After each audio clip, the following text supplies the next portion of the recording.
Wayang Golek has become one of the Sundanese order that has become a homework for us to preserve it and introduce it to the world.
Selamat siang, Pak. Selamat siang.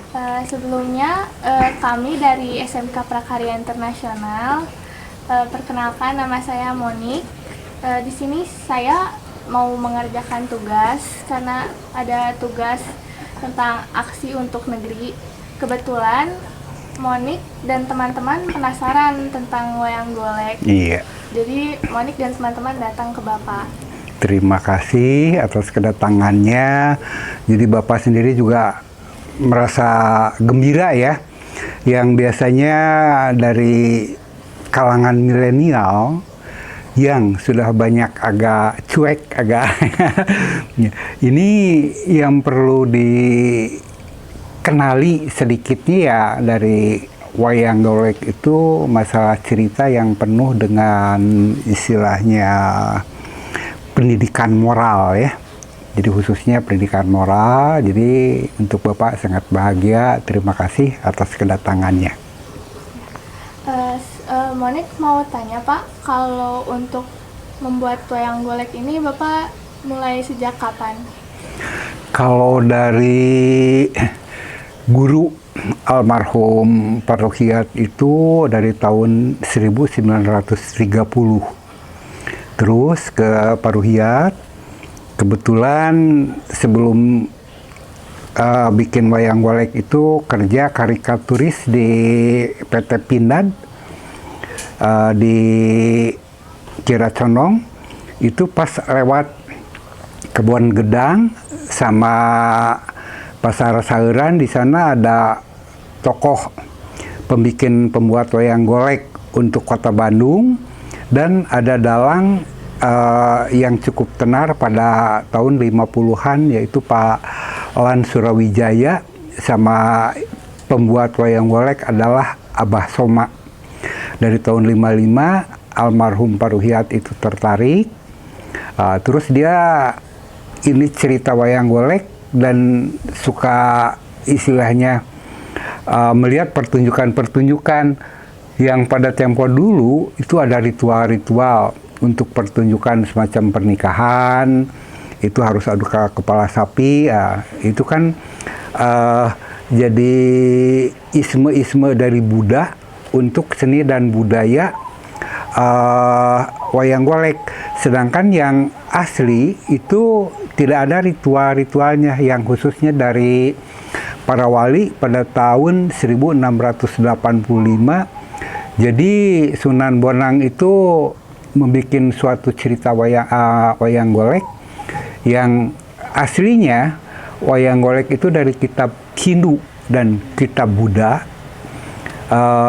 kisah cerita Ramayana dan Mahabharata, sehingga akhirnya Bapak tertarik untuk meluruskan kembali sejarah wayang golek berdasarkan para wali. Itu jadi almarhum pada tahun 1555 Paruhiat, kalau gurunya Abah Soma dari 1930. Sedangkan Bapak mulai senang dikarenakan lingkungan itu SMP kelas 1 1967. Itu SMP, lingkungan kakak ada yang perempuan ikut ngechat juga, kakak laki-laki malah yang dulunya masih sekolah di SEMIP terus ke IIK, Institut Keuangan Pemerintah, itu pada tahun 67-an senang bikin baju-baju yang laki-laki, kalau yang perempuan ngechat terbalik. Tapi dari 10 keluarga, adik bukan keluarga, jadi 10 putranya Paruhiat itu, Bapak senangnya ke ngukir. Terus sebelumnya Bapak juga basicnya dari SMK, cuman SMK 7 dari SM Kimia dulunya, dari kimia tekstil. Jadi ke kombinasi warna, istilahnya pendidikan di sekolah kena, terus untuk praktek ke wayang golek juga istilahnya untuk kolaborasi warna, jadi warna yang pakem kita coba gali dengan warna-warna yang baru. Itu mulai 1967 kalau Bapak jadi generasi ketiga. Kalau soal pewayangannya Pak, kalau dilihat-lihat kan wayang tuh bentuknya beda-beda. Betul. Ya, ada aturan nggak atau arti tertentu dari bentuk, warna maupun ukirannya? Iya. Jadi kalau zaman dulu itu wayang khususnya untuk wayang-wayang pagelaran. Jadi kalau ukuran hampir rata-rata cuma 2 untuk pertunjukan sama untuk pemula. Kalau pemula dalang disebut ukuran kidang kencana. Kalau yang untuk pertunjukan itu nomor 1, jadi kidang kencana itu nomor 2-nya. Itu untuk ukuran. Kemudian kepada warna itu berdasarkan para wali, tidak jauh dengan istilahnya kalau sekarang tuh ada tarekat ya. Tarekat itu perjalanan yang bisa kalau introspeksi kepada diri sendiri. Jadi di dunia ini kayak warna manusia itu terbagi daripada 5 gitu, terus dikembalikan kepada diri, ada pada diri ya. Jadi kalau hitam semacam Afrika, Irian, kalau pada diri rambut itu ada. Terus kayak putih kebetulan di Eropa warna putih. Terus nanti itu kan ke kulit warna, nanti kepada tubuh juga ada yang disebutkan darah putih gitu ya. Nanti yang warna merah, sebetulnya merah itu merahnya cuma agak-agak pink, itu penduduk asli Amerika dulu, suku Indian ya, suku-suku Indian itu agak kemerah-merahan. Terus nanti kalau kuning kayak Jepang, kayak Cina, Korea itu kuning. Tapi semua manusia itu udah didasari sifat-sifat baik dan sifat-sifat jelek. Di antaranya sifat jelek itu Merah itu temperamental, termasuk kalau di Eropa itu Bush atau Deville, atau istilahnya temperamen. Jadi yang dasarnya orang Amerika itu punya dasarnya ada contoh berdasarkan warna, terus kayak licik kuning itu ada, tapi semua kembali kepada orang tuanya, lingkungan orang tua, cara mendidik, terus cara bikin solusi. Tadinya semacam anak yang punya karakter jelek sehingga bisa diluruskan, ini kembali kepada orang tua atau lingkungan keluarga sama lingkungan masyarakatnya. Itu simbol-simbol yang ada pada wayang itu, jadi bukan cuman kirata ya, dikira-kira rata, tapi berdasarkan wawasan orang tua dulu, sehingga oh kalau warna ini, tapi itu dasar gitu. Jadi semua kembali kepada lingkungan keluarga sama lingkungan masyarakatnya yang akan, kalau di lingkungan kayak yang banyak pemabuk mungkin bisa terbawa, kalau lingkungannya baik ya nanti terbawa baik. Kalau ukirannya Pak gimana? Kalau ukiran itu yang tadi dengan banyaknya wayang terbagi dari 4 prototip. Jadi prototip pertama itu disebut satria. Satria nanti kayak orang-orang kesatria yang jujur, terus yang istilahnya wawasannya luas, punya wawasan dalam self-defense atau bela diri. Kalau zaman dulu sebelum ada peralatan perang itu, jadi yang digali pada diri sendiri, sehingga semuanya punya kelebihan berdasarkan prototip masing-masing yang tadi disebutkan 4 gitu ya.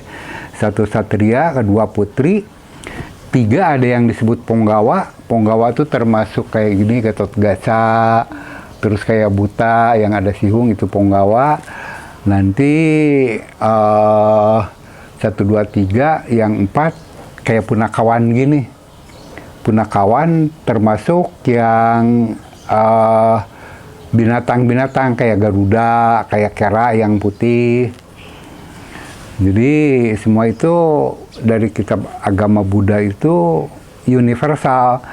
Kayak di wayang golek ada Prince Hanoman, terus di Cina ada Kerak Sakti, terus kalau di tari kecak di Bali jadi kecak sama itunya Hanoman gitu ya.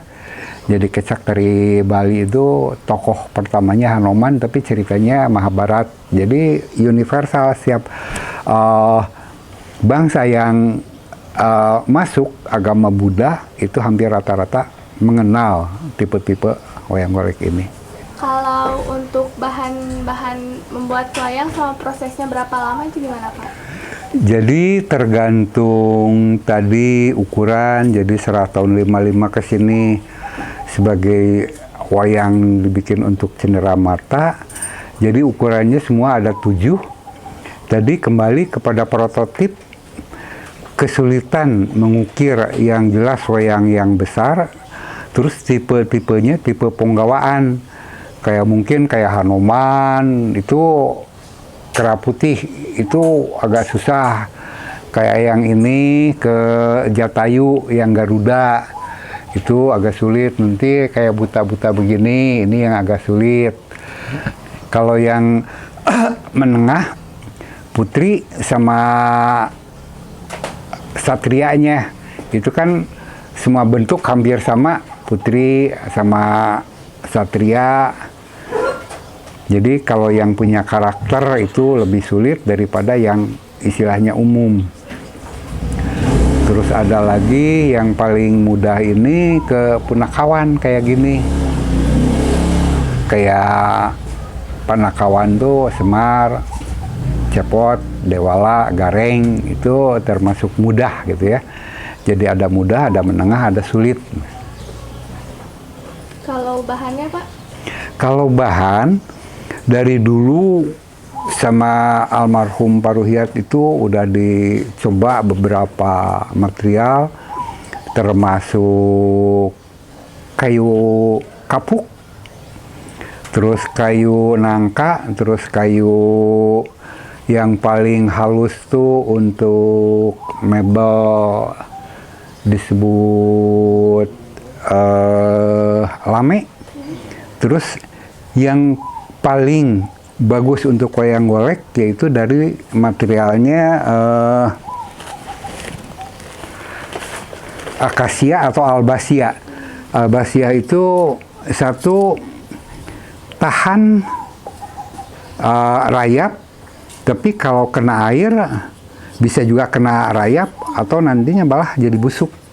Kalau yang lain kayak lame, kayak nangka, kayak kapuk itu rata-rata kena rayap.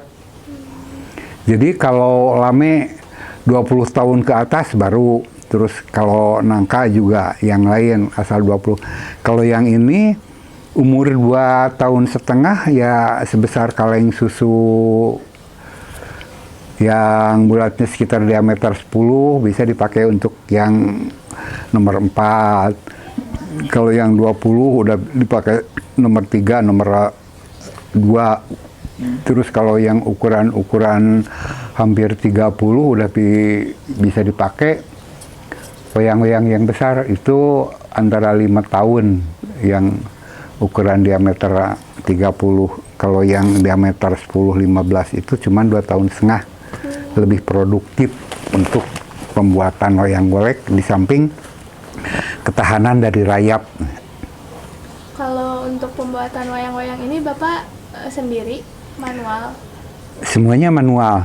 Jadi Bapak belajar ke almarhum Pak Ruhyat itu 67 belajar ke ngecat, 68 udah mulai senang ke ngukir-ngukir.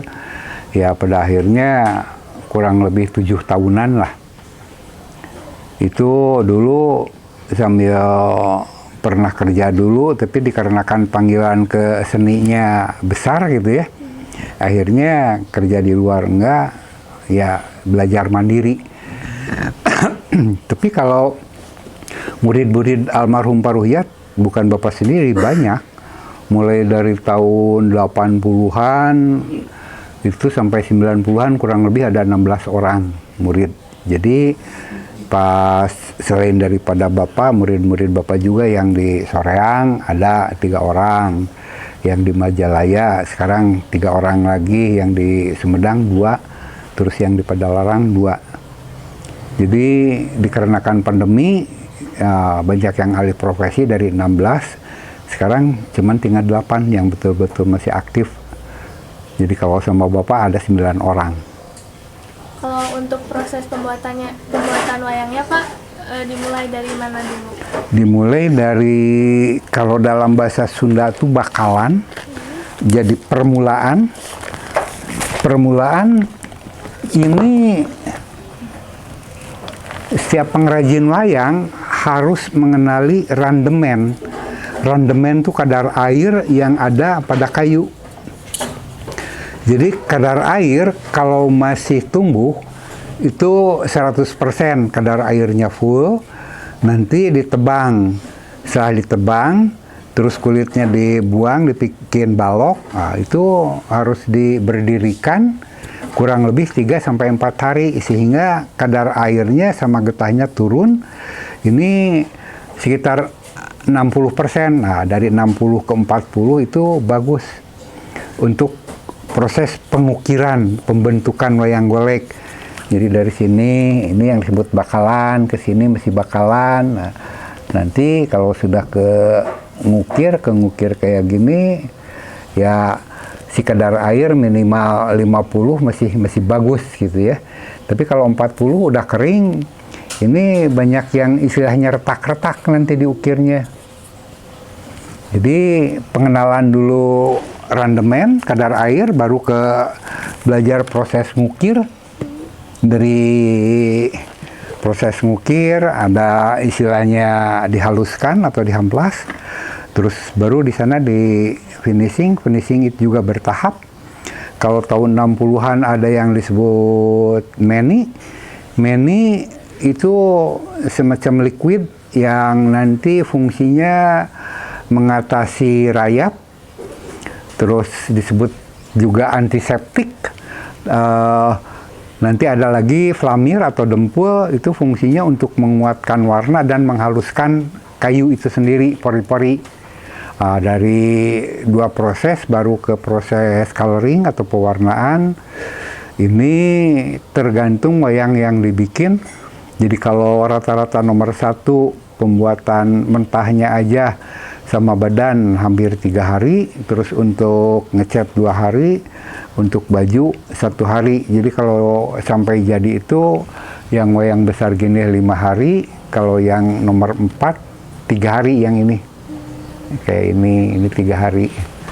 Jadi bapak yang ngukir, nanti anak yang finishing, terus ibu yang bikin baju sama di style.